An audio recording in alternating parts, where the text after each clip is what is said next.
Ouça a partir de agora o programa Acorda Bênção, com o pastor Amaro Correia.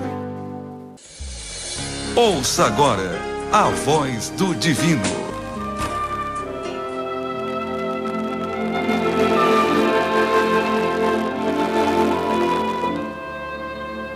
Muito bem, agora nós vamos dar sequência à leitura de Lucas capítulo 17. Vamos ler, terminar essa leitura de Lucas hoje. Amém? Lucas capítulo 17, versículo 20.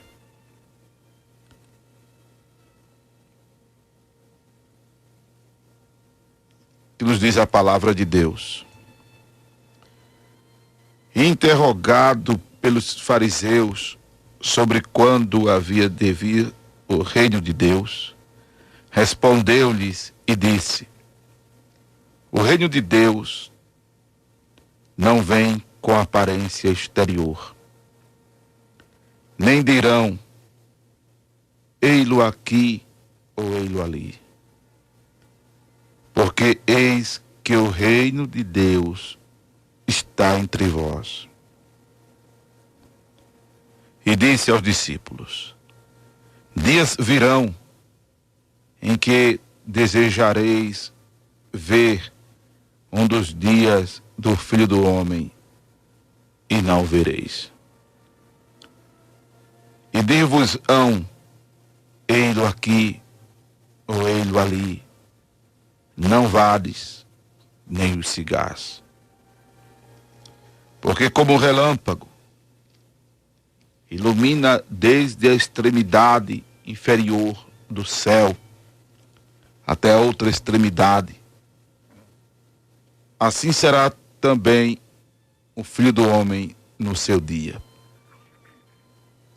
Mas primeiro convém que ele padeça muito e seja provado por esta geração. E como aconteceu nos dias de Noé, assim será também nos dias do Filho do Homem. Comiam, bebiam, casavam e davam-se em casamento, até o dia em que Noé entrou na arca, e veio o dilúvio e consumiu a todos. Como também, da mesma maneira, aconteceu nos dias de Ló. Comiam, bebiam, compravam, vendiam, plantavam e edificavam. Mas no dia em que Ló saiu de Sodoma, choveu do céu fogo e enxofre, consumindo a todos. Assim será no dia em que o Filho do Homem se manifestar. Naquele dia, quem estiver no telhado, tendo os seus utensílios em casa, não desça a tomá-los. E da mesma sorte, o que estiver no campo não volte para trás. Lembrai-vos da mulher de Ló. Qualquer que procurar salvar a sua vida, perdê-la-á. E qualquer que a perder, salvá-la-á.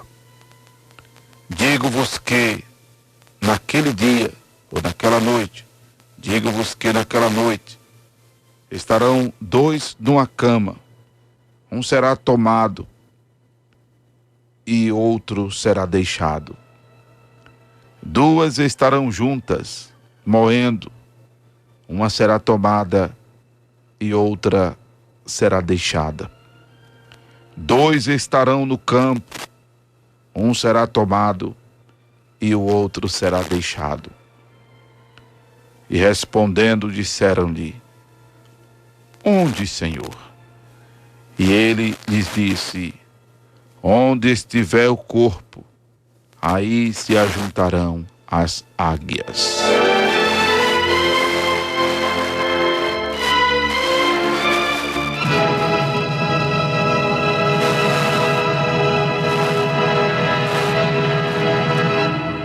Louvado seja o nome do Senhor Jesus. Bem, voltamos para capítulo 17 do Evangelho de Jesus Cristo, segundo escreveu São Lucas, desta feita, para ministrarmos sobre esse assunto pontuado por Jesus, que é o dia do Filho do Homem. O dia do Filho do Homem. Filho do Homem é um título, inclusive, dado por Deus ao profeta Ezequiel. Profeta Ezequiel, que inclusive tem esse título aparecendo muitas vezes no seu livro, para inclusive ajudar o próprio profeta a entender sua humanidade, sua falibilidade, sua dependência de Deus. Porque você já leu o capítulo 1 do livro de Ezequiel, irmão? A revelação, a visão que o profeta Ezequiel tem ali no capítulo 1 do seu livro é um negócio tremendo, né? É um negócio tremendo. Então ele é tão elevado espiritualmente, ele é elevado a uma dimensão espiritual, mas tão grande, que é negócio assim de o cara se deixar subir para a cabeça, ele se acha um semideus. Ele se acha o imortal, ele se acha o rei da cocada, como a turma diz. Mas aí o Senhor o trata como filho do homem, para que inclusive o profeta que o faz com muita humildade reconheça que era um mortal, que era um ser humano igual a mim e a você.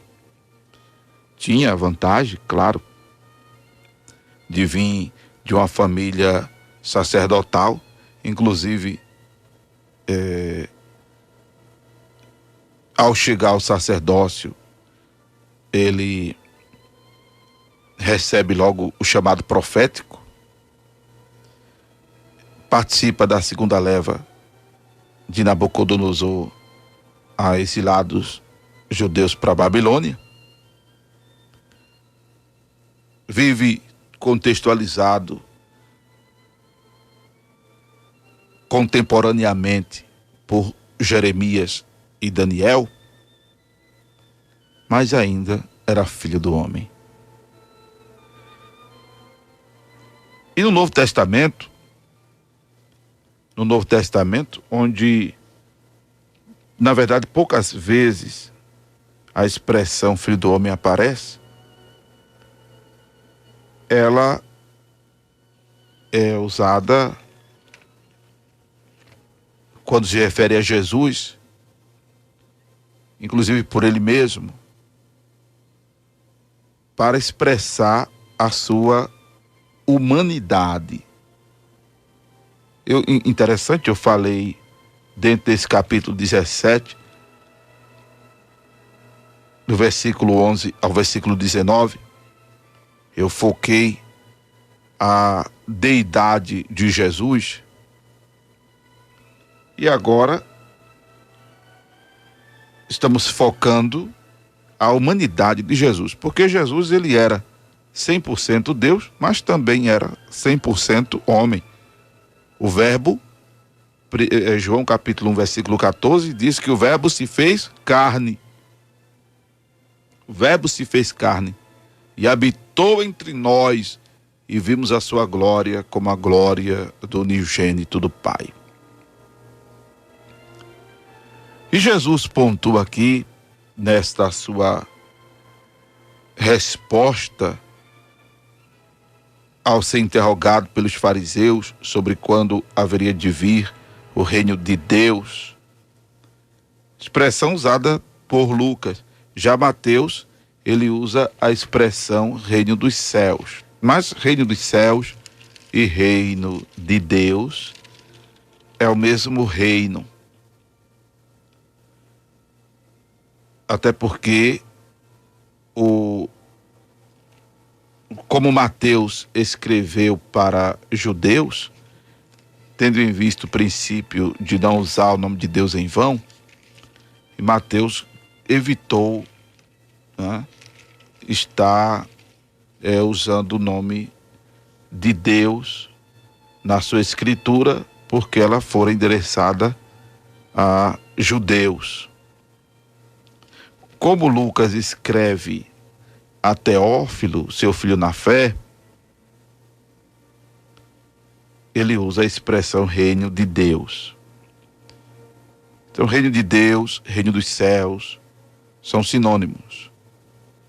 E refere-se ao domínio de Deus, refere-se a uma teocracia, governo de Deus, refere-se ao fato de Deus ter proeminência, de Deus ter primazia, de a palavra de Deus ser a primeira e a última. Essa dimensão onde quem prevalece e predomina é Deus. O reino de Deus é isso. Louvado seja o nome do Senhor. Aí você diz, pastor, mas Deus já não prevalece, Deus já não predomina. 100% não. Isso não significa que Deus esteja perdendo na disputa. Não, não é isso.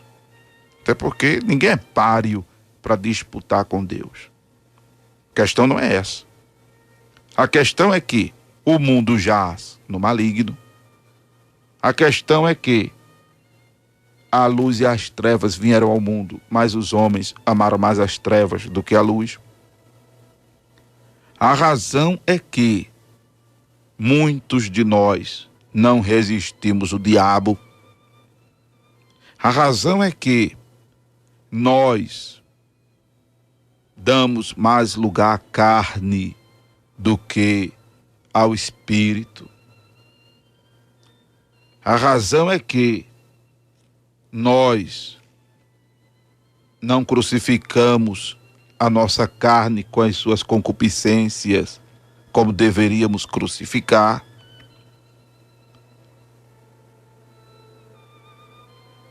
A razão é que vivemos muito e muito mais em função dos nossos interesses, dos nossos ideais, e que, para bem da verdade, por mais que a gente diga ter entregue a vida para Jesus, raciocina comigo aí. A gente entregou mesmo? Até que ponto a gente entregou mesmo? Não é? Até que ponto a gente se renuncia, a gente abdica daquilo que queremos, desejamos e estamos afim. Até onde? Inclusive, contrapartida, a gente opta pela vontade de Deus. É mais fácil, amado, um homem ou uma mulher abdicar dos seus ideais pelos ideais de um outro mortal. Deixa eu dar um exemplo do que eu estou dizendo. Uma moça apaixonada, se o rapaz disser ela corta o cabelo, ela corta. Muda a veste, ela muda a veste. Sai do emprego, se ela estiver muito apaixonada, ela é capaz de sair do emprego. E assim, assado, tira o batom, bota o batom, faz assim, faz assado. Ela faz, porque está doida de amor, está apaixonada. Os 4 pneus step. Tem homens que mudam por causa de uma paixonite, né? Por causa de uma mulher, endói a cabeça, o cara muda. Mas muda mesmo. Larga os amigos, né? Muda mesmo. Você diz, mas rapaz, fulano está mudado. Quantos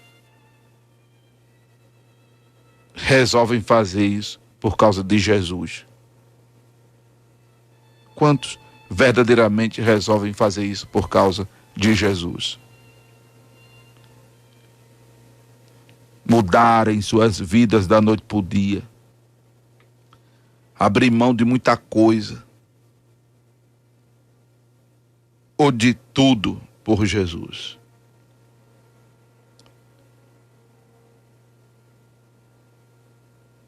Por isso que vale a pena deixar tudo por Jesus e por mais ninguém. Não deixe nada por causa de ninguém, não. Deixe por Jesus. E pode até deixar alguma coisa por alguém, sabe? Mas por Jesus, não largue nada. Ou seja, não largue nada por Jesus. Está entendendo o que eu quero dizer, né? Não deixe Jesus por nada, é isso que eu quero dizer. Não deixe Jesus por nada. Louvado seja Deus. Mas Jesus disse exatamente que o reino de Deus não vem com a aparência exterior. Não é? O reino de Deus não vem com aparência exterior. Porque o reino é espiritual. Louvado seja o nome de Jesus. O reino é espiritual. O reino de Deus está entre vós, disse Jesus.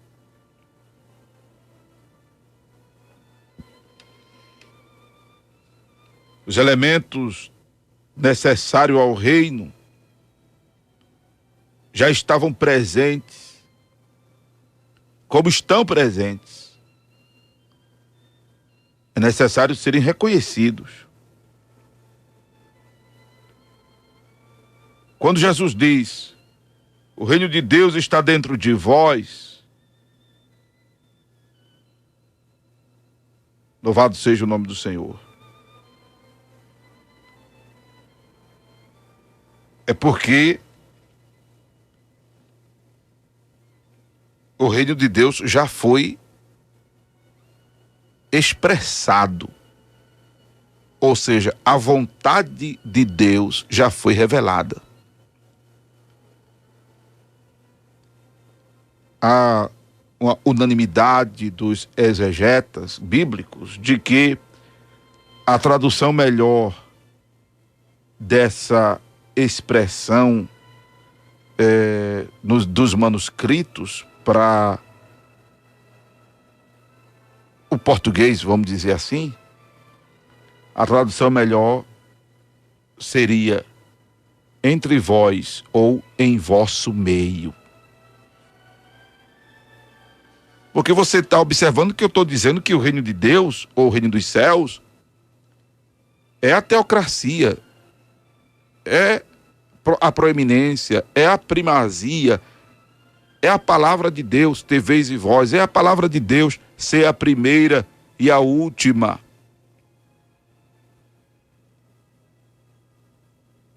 Então o reino de Deus é a vontade de Deus. O reino de Deus é a vontade de Deus. Louvado seja o nome do Senhor. E a vontade de Deus está aqui, latente, patente. Quando você lê a Bíblia, quando você medita na palavra, tem até uma expressão bem explícita lá em Colossenses, bem clara, bem direta, quando diz assim, que a vontade de Deus é a nossa santificação. Deixa eu achar aqui. Colossenses. Deixa eu achar aqui essa expressão. Em Colossenses, meu Deus. Colossenses, se não for Colossenses, é Tessalonicenses. Deixa eu achar aqui. 1 Tessalonicenses, capítulo 4. 1 Tessalonicenses, capítulo 4. Finalmente, irmãos, vos rogamos e exortamos no Senhor Jesus, que assim como recebestes de nós, de que maneira convém andar e agradar a Deus, assim andai, para que continueis a progredir cada vez mais.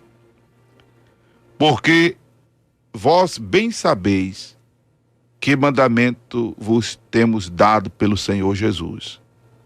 Porque esta é a vontade de Deus, a vossa santificação, que vos abstenhais da prostituição.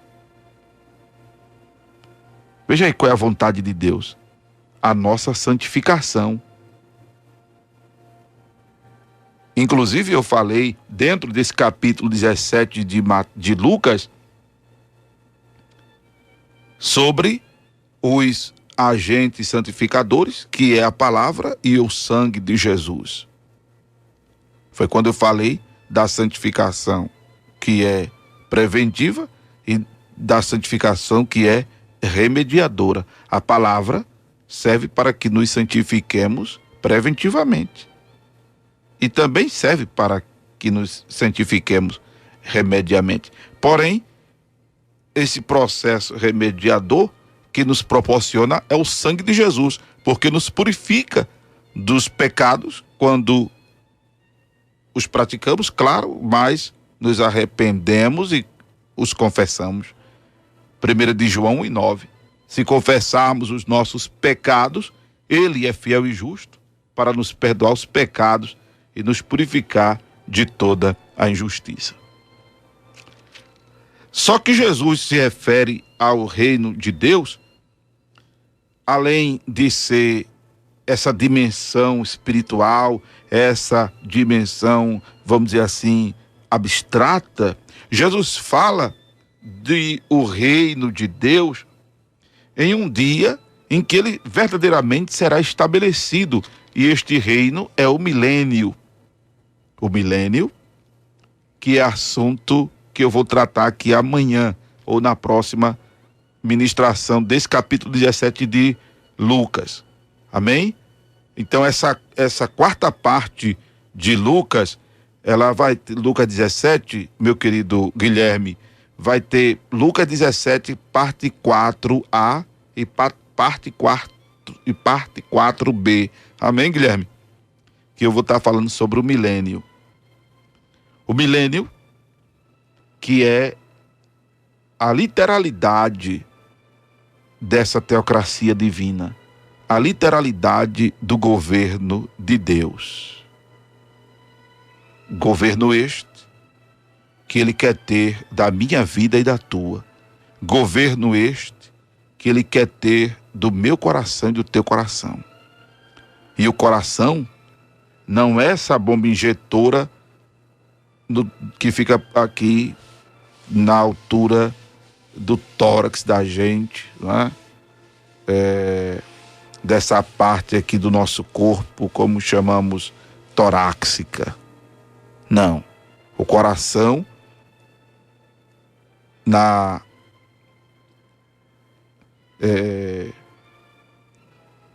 colocação que Jesus faz em Mateus 15, verso 19, está na cabeça. Porque, veja aí, Mateus 15 e 19. Porque do coração procedem os maus pensamentos. Eu digo sempre isso. Segundo a anatomia de Jesus, o coração está na cabeça, não é? Porque do coração procedem os maus pensamentos. Mortes, adultérios, prostituição, furtos, falsos testemunhos e blasfêmias. Então o Senhor quer este nosso coração. Como está escrito em Provérbios, capítulo 23, versículo 26. Filho meu, dá-me o teu coração. Antigamente a gente escutava as pessoas zombando de alguns crentes batistas, né? De alguns crentes tradicionais, alguns pentecostais, tiravam onda e diziam assim: oxi, e Deus é açougueiro, para só querer o coração? Tiravam onda mesmo a turma, né? Mas não, isso é o que verdadeiramente está escrito na palavra de Deus. Provérbios 23 e 26. Dá-me, filho meu, teu coração e os teus olhos. Os olhos não são o globo ocular. Esses olhos é o cérebro, do lado direito e do lado esquerdo. São os olhos da alma. Os olhos da alma. Né? O entendimento. 2 Coríntios, capítulo 4, versículo 4. Você entende isso aí. Os olhos da alma é o entendimento. Mas aqui voltando para Provérbios 23 e 26. Os teus olhos observem os meus caminhos. Aleluia. Glória a Jesus. Jesus quer ter domínio pleno da tua vida. Desde já. Desde já. Ele quer reinar no teu viver. Ele quer ter vez e voz na tua vida, Jesus. Ele quer guiar teus passos. Aleluia. Então procure fazer a vontade de Deus. Amém? Procure então fazer a vontade de Deus. Louvado seja o nome de Jesus. Para que, aleluia, Ele verdadeiramente possa ter domínio sobre você. Deixa eu dizer uma coisa aqui para terminar esta palavra. Deus, preste atenção no que eu vou dizer. Se tiver dúvida, me ligue depois que eu esclareço. Deus não tem responsabilidade sobre a vida de ninguém. É mesmo, pastor? É mesmo. Deus, ele tem responsabilidade sobre a palavra dele. Ele vela sobre a palavra dele para a cumprir. Por isso que está escrito: se vós estiverdes em mim, e minhas palavras estiverdes em vós, pedirei o que quiserdes, e vos será feito. Amém? Então, procure fazer o querer do Senhor, para que o reino dele verdadeiramente seja uma realidade na tua vida, como certamente tu tens orado e tens dito: venha a nós o teu reino, seja feita a tua vontade, assim na terra como nos céus. Você acabou de ouvir o programa Acorda Bênção, com o pastor Amaro Correia.